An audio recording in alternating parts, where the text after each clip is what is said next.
Hi kabayan, kamusta? Ito'y Pinoy Meme Coin 2024-25. Pasensya na, medyo busy, hindi nakapag-upload sa TikTok at YouTube.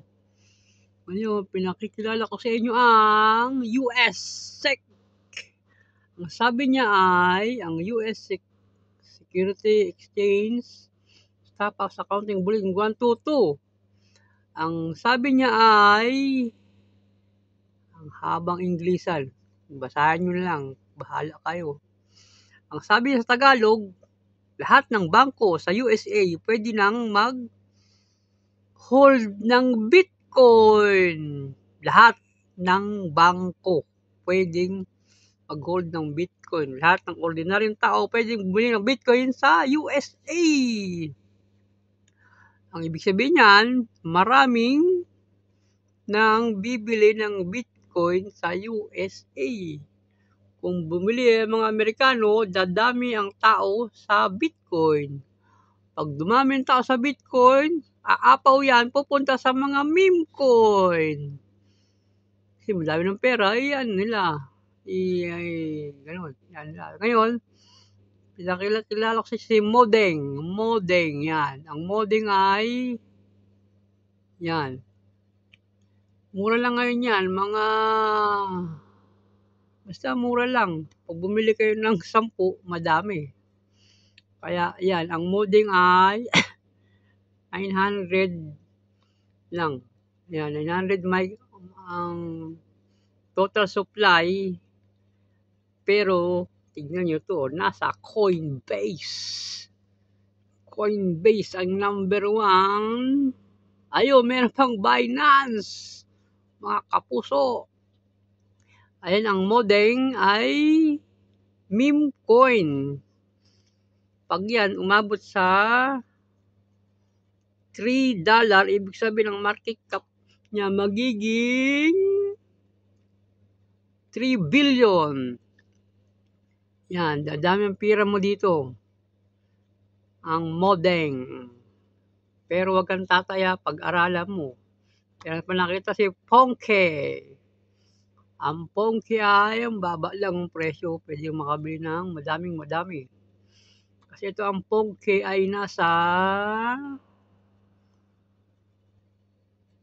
yan. Spot. May Bybit. Nasa na yung may Kraken. Tapos Binance. Pag napunta yan sa Binance, magiging meron pa siyang crypto.com. Ngayon, ang market cap niya ay 100 million. Pag naging 3 billion market cap niya, ito yung market cap niya. Yan. Pag naging 3 billion yan, magiging $3 yan. Kung meron kang, basta, try mo, pag-aralan mo, huwag kang bibili. Huwag kang bibiling pang mo, yung pwedeng mawala. Parang ex mo, nawawala, bumabalik, pero wala pa rin. Lalo 14, malapit na mag-14. Yan lang ang update. Ponke at Modeng. Kasi yung mga ibang meme coin, tingnan mo.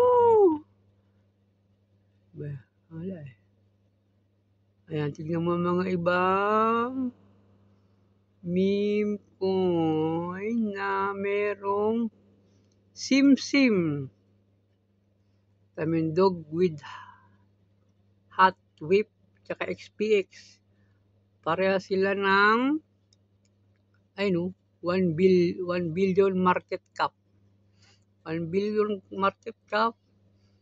Pag nag 1 billion market cap, ang presyo niya ay $1.